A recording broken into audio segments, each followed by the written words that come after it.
Hello, everybody. It's your friendly digital technology librarian, Christy here. We've reached another Friday, so of course, I have another Film Rec Friday ready for everybody out there. Now, first of all, let me apologize if you can hear the rainstorm sounds. It's been raining for hours at this point, and I'm not going to wait to record this any longer just because I feel like the rain is never going to stop.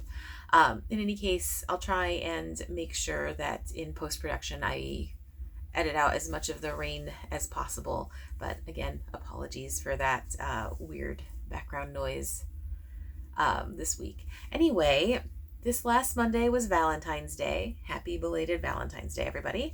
But just because we are past Hallmark Heart Day does not mean that we should let the spark die, right? So this week I put together a little collection of some really interesting romantic films. These stories range everywhere from sort of like cute and quirky to like really beautiful and a little bit tragic, but all of them are definitely what I would classify as romantic films. So hopefully one of these will speak to you. As always, all of these recommendations are available entirely for free with the use of your Milan-Berlin library card. And this week, these picks are from our Hoopla Digital and Canopy services. They are phenomenal, phenomenal services for film lovers. If you haven't checked them out before, please, please, please do. Even if these films don't work for you, there are thousands and thousands of other options out there. You will find a movie that you want to watch. So without any further ado, let's jump into the romantic recs. Okay, my first recommendation is from Hoopla Digital, and that is for the 2015 South Korean film, The Beauty Inside. I adore this movie. I watched it when it first came out and loved it then and still love it now that I rewatched it again. And it's just such a charming, charming film. It is sort of loosely based on a 2021 American film with the same name that starred like Topher Grace and some other people. I don't even remember. The original film, not so hot. But this adaptation, I think, is just fantastic. So in The Beauty Inside, we follow a character named Woo-jin. Woo-jin lives with an odd situation. Every single day, Woo-jin's body transforms. One day he could be a young boy. The next day he could be a grandmother. The shell that he is in has no boundaries. There's nothing consistent about it. However, inside he's always the same. There is an American novel that's sort of vaguely similar where essentially this consciousness sort of traipses from one shell to another. That's a little bit different. This, however, he's not inhabiting anyone's body. It is his encasement that is what shifts. So, you've got this person who would obviously have difficulties making connections to people because how do you explain, oh, tomorrow I'm going to be this, or because he doesn't know. And how would you be able to identify that friend, that lover, that person over and over again? So anyway, Woo-jin has essentially built up this very isolated and isolating lifestyle. He is a brilliant furniture designer. He runs his own company. He does have one close friend who is essentially his link to the outside world. That friend works with him and makes all of the business connections. Since the friend is, normal, he goes out and makes those relationships that Woo-jin is unable to. Everything, however, changes when Woo-jin sees someone and essentially falls in love at first sight. And I always am kind of like, when it's a love at first sight thing. But it somehow makes this storyline in particular so much more poignant. He sees a shell that he finds appealing, and then he slowly gets to know her, obviously, by speaking with her every day, except she doesn't know that she's speaking to the same person. Because he looks different every day. So, one day she could be talking to a granny, the next day some middle-aged businessman, and it's always shifting for her. So she doesn't know that she's essentially building some kind of camaraderie. Uh, Woojin eventually waits for a day when he's incredibly attractive and then goes off to try and sweep the girl off her feet. And you know that there are going to be some bumps in that road because he changes every single day, or rather, he changes every time he falls asleep. So he just tries not to sleep, and there's no way that the human body can sustain a wakefulness forever. So things come to a head when she eventually discovers this secret that he has. And that's when the story becomes something else, something a little bit different. Because originally I thought it was just sort of this like kind of cute fantasy romantic comedy, and everything would come together and work out in the end and blah blah blah, which would totally still have been fine, because like half of the fun of this movie is seeing who Woojin wakes up to be. That unexpected hiccup in his life is so entertaining, but like there's really there's really like a sense of beauty that comes with the film when you think about this relationship he's building with this girl. And it's one of those things where I'm almost surprised by how progressive the movie's storyline is. I mean, at the end of the day, the story is about a message of love overcoming everything else. Love is love. So he can be any shape, any look, any appearance, essentially any gender, and what's inside remains the same. If she loves what he is from one day to the, she'll still love what he is the next.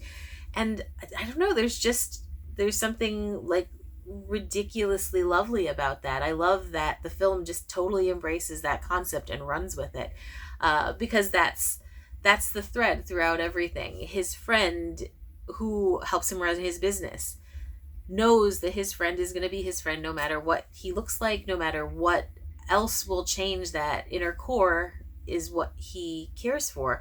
The same goes for the girl that Woojin falls in love with. She loves who Woojin is. And I guess I wasn't expecting that the first time I watched it, and that really grabbed me, and that sort of surprise, sort of layered nuance to the movie really kept my interest. And then repeated watchings, this was not the first time I saw this movie. It's still just as appealing, as enticing as it ever was. I love that messaging. So if you want like something that is a little bit fantasy, there's definitely magical realism going on here because nobody actually shifts every single day. If you want something that has a story of like true love at its core, check out The Beauty Inside. I always say this when I talk about foreign language films, but it is worth the watch even with the subtitles. So again, available on Hoopla Digital, The Beauty Inside. Gorgeous movie. Highly recommended. Okay, moving on to my next recommendation, which is also available on Hoopla, and that is for the 2005 romance Sweet Land. This is such a lovely, lovely romantic film. It's about a couple overcoming ridiculous odds with this lovely pastoral, rural Minnesota background setting, and it's a gorgeous looking film in addition to just being a really lovely watch. So in Sweetland, we are in a just post World War I world. Our main characters are Inga Allenberg and Olaf Torvik. Inga is a young German woman who pretty much has no family left. Some friends of hers arrange a marriage between Inga and Olaf, who is a farmer in rural Minnesota. On her own, she travels from Europe to the US. She manages to make her way to Minnesota knowing essentially no English. And she gets to Minnesota. She expects Olaf to marry her and to have a life here. Things don't exactly turn out the way she was expecting. Like, this entire movie is that meme expectations versus reality. And it's just, and that's just talking about all of the cute moments between Inga and Olaf. Like, Olaf himself, he's an immigrant as well. His parents are Norwegian. He is in a new country as well, but he is established. He speaks English. Like, the community members have embraced him. He wasn't led to believe that Inga was quite so lacking in English skills. So already the language barrier is pretty much crazy.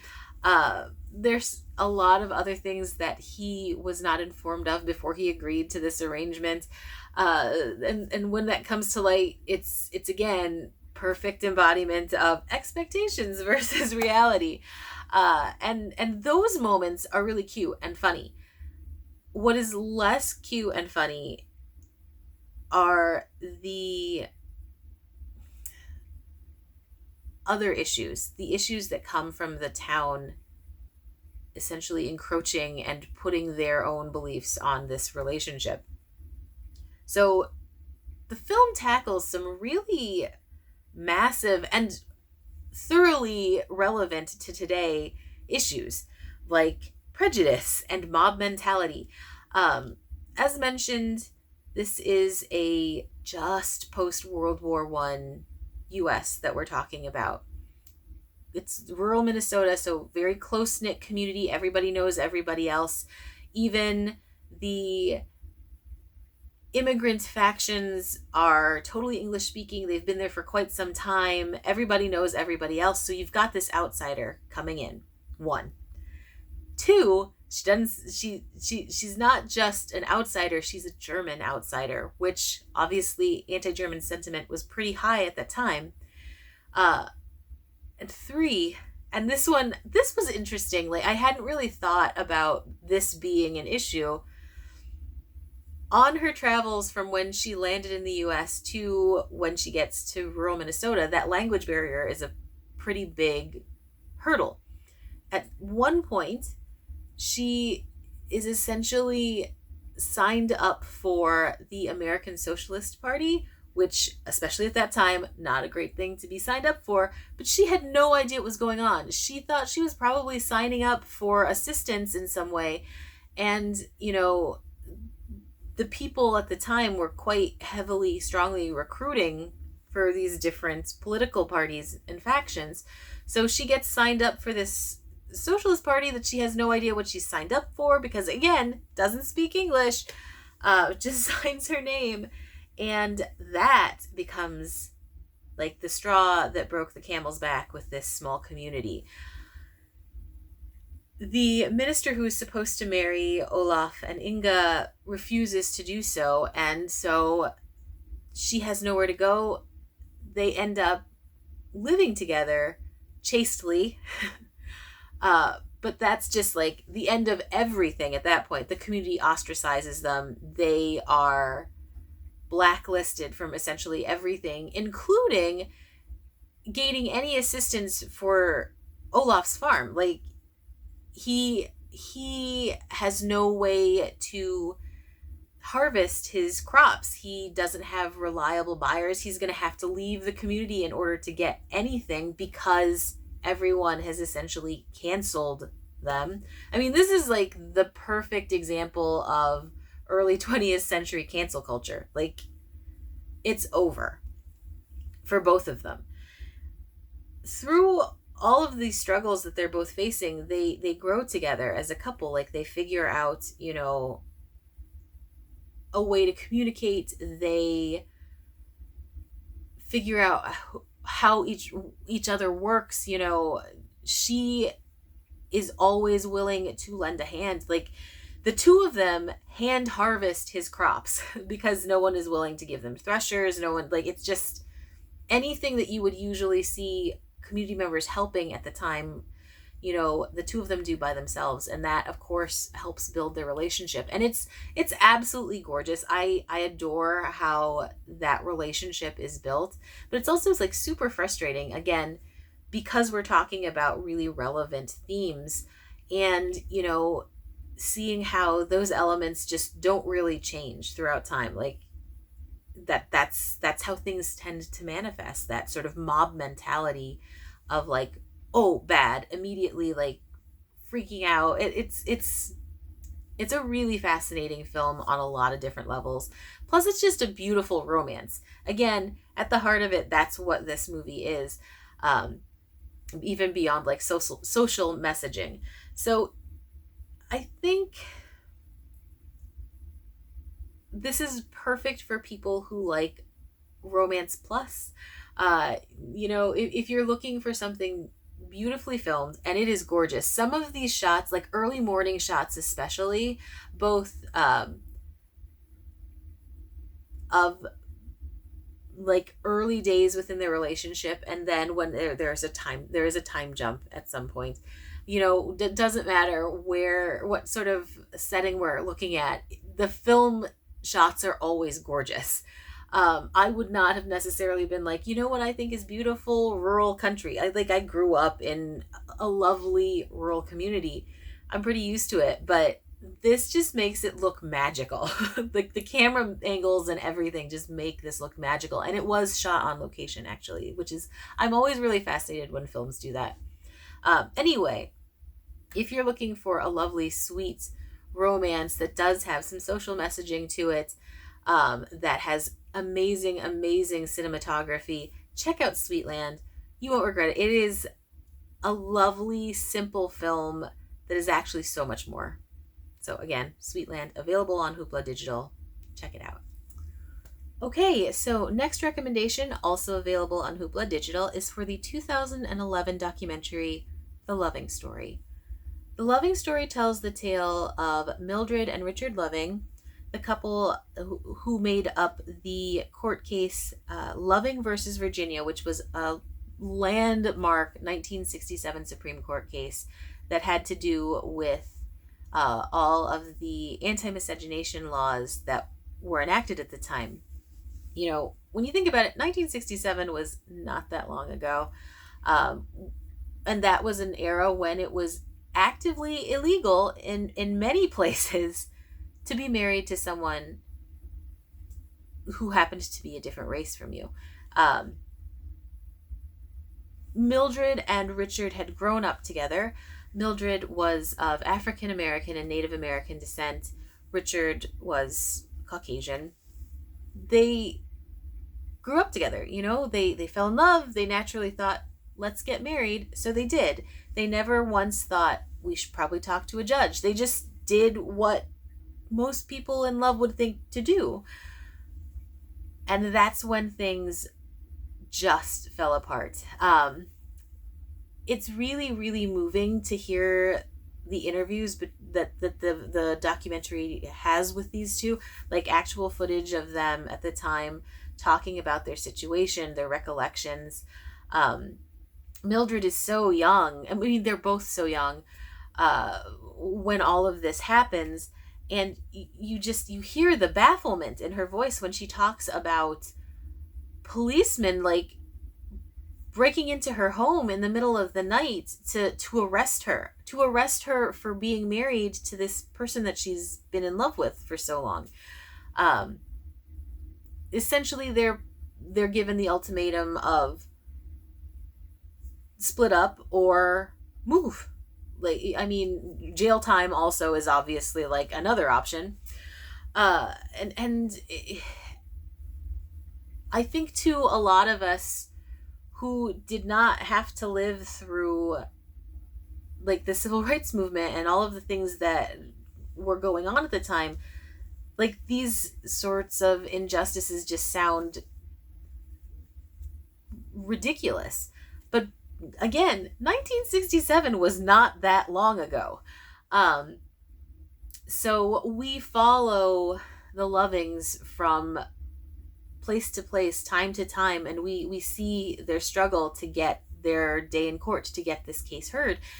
The two of them stay together, and there's this really impactful interview that Richard does where he just states very matter of factly, I'm not going to divorce her. That's crazy. And he doesn't even, like, there's no point to that question. Like, he's in love with her, they're married, end of story. Like, okay, we'll move. But moving means leaving everything behind, like friends, family. Again, they grew up in Virginia, small, tight-knit community. In order to stay together, they have to leave all of that behind. And, like, there's no justice in that. So eventually, in order to go home, they have to have a day in court. And it becomes a massive, massive, massive turning point for a lot of people within the civil rights movement. As I've already, like, sort of been mentioning, the interviews are so engrossing. Like, you get so caught up in the emotions that they're feeling. And it's fascinating because Richard's really taciturn. He doesn't show a lot of emotion, whereas Ruth, everything is on display. Like, all of the hurts, all of the frustrations. Richard's just stoic. Like, matter of fact, like, no, this is what's happening. But there's something really steadying about that. When you watch it, it's just like the inevitability for him. Like, this is what is right. End of story. And there's something really powerful about watching someone like that. And there's something really emotionally appealing about seeing Mildred's interviews. Hearing from the lawyers and hearing from different people who were part of the process is also really fascinating. I mean, they knew, especially the attorneys, knew that this was going to be a very, very big deal, depending on how the judgment fell. Like this could impact countless couples for the rest of time, which it has. I mean, like, who knows where we would be had the court made different decisions at the time.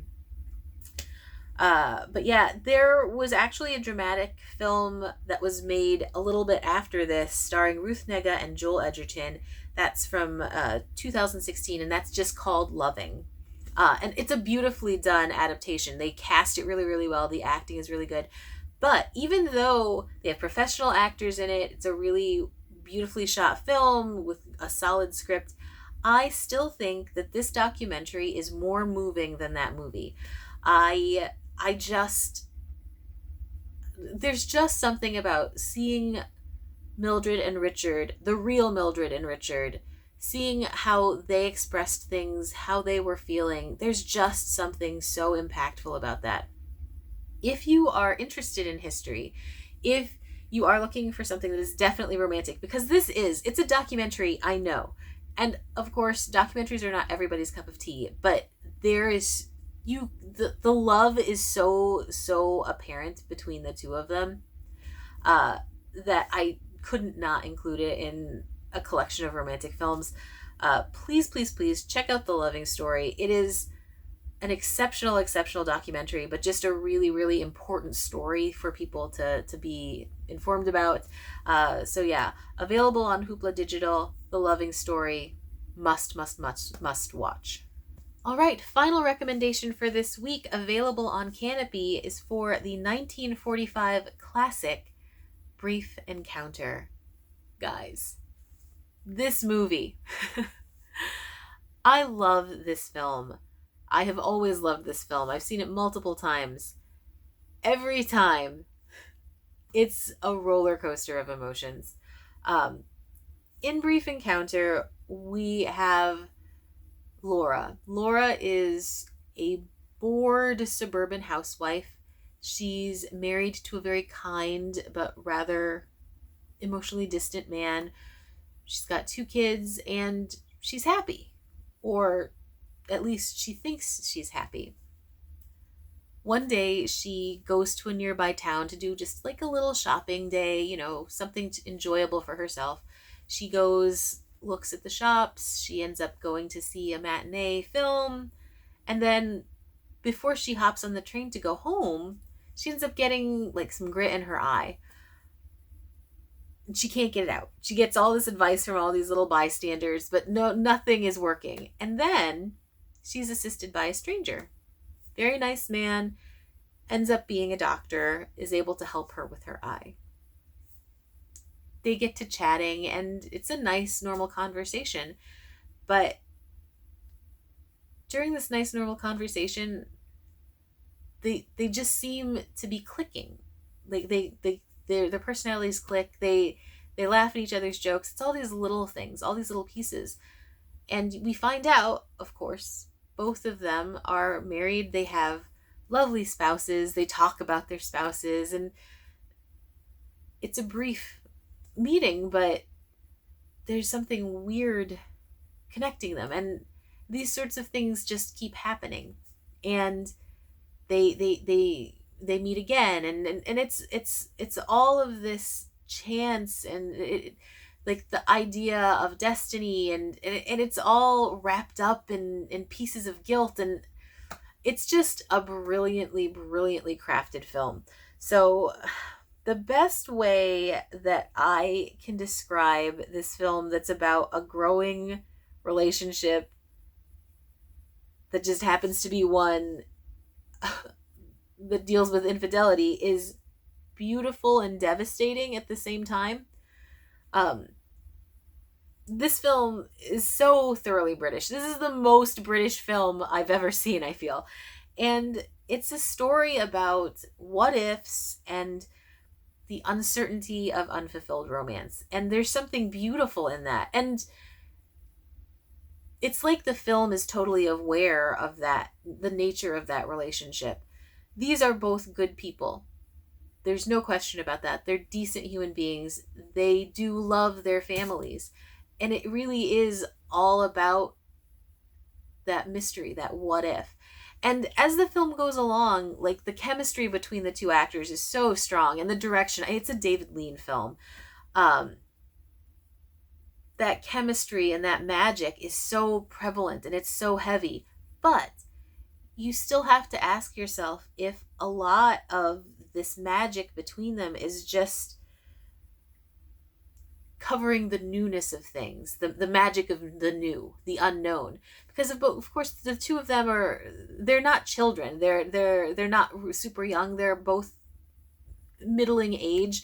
They've been in these relationships for a long time. So is it just a question of what's new, or is this really a thing? Is there really a spark between the two of them? And as you watch and you see these two, their relationship sort of blossom together, and it is entirely chaste. There's nothing going on. It's 1945, for heaven's sake. Like, it's a super clean film.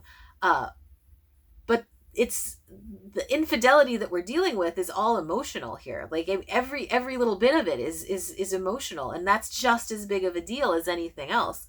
And you get wrapped up in this relationship while you're watching it, and like that guilt permeates everything, because the both of them feel guilt. It's not, again, they're good people. They know that continuing to bump into one another, that continuing to have like these little lunches and these conversations, even if nothing ever happens, the fact that they want to have these conversations, that they want to bump into each other, is telling and bad. So you as a viewer, every time you root for them, you're caught up in that guilt too. And I think it takes a really brilliant filmmaking team, both the director and the actors, to get that nuance, to get the fact that you're not supposed to want them to be together. Yes, you are, because that's the way the storyline is crafted, but like, as people viewing this, you shouldn't. And that allure of the unknown just pulls you in as well. And you get trapped in that magic that they're trapped in. They don't want to see each other, but they do. And all of this culminates in this confluence of missed opportunities and missed chances and missed goodbye. Things just keep illustrating that, like, destiny and fate is not on this couple's side. And it's tragic. It really is, like, emotionally draining to watch, but it's so good. Again, such a well-crafted movie. Like, the acting is so fantastic. Celia Johnson plays Laura, and there's just something about her face and the way that the expressions play on her face that it's, you can't look away from her. And then Trevor Howard plays the doctor, Alec, and it's not like he's matinee idol handsome at the time either. Like, he wasn't like all of the big name stars. It's all about the charm that he has and the way that he's able to sort of match her, and there's just, it's the connection between them really is so magical, and you want them to be together, but they shouldn't. And like, it's all of those things wrapped up, and that's what makes this movie so incredible. And I think that's why it ends up on so many best of lists, because no matter how much, like, logic tells you this can only end badly, you still get caught up, and no matter how many times you might watch it again, you're still caught up in the romance of the situation. So if you're looking for this classic romance, brilliant acting, amazing direction, and a great storyline that will pick you up and shake you, I strongly recommend Brief Encounter. It is my pick of the week. It has earned its position on all those best of lists. You absolutely have to watch it. Again, available on Canopy. Brief Encounter. Check it out. All right, so those were my romantic picks for this week. Did any of those have any appeal for you? If they did, please let me know. If you have any recommendations for romantic films that you think we should be watching, comment with those too. I'm always looking for recommendations. I love romantic films, whether they be happy, sad, totally tragic, or totally ridiculous. I still want those recs. If you have any themes you'd like for us to cover in the future, comment with those too. As always, thank you so much for joining me. I love putting these lists together. It's so much fun. It gives me an excuse to sort of go through our catalogs and see what we have available, so it's just as useful to me. And with that, I'm going to go ahead and close out this episode. Again, thank you for joining me, and I will see you next week. Bye-bye.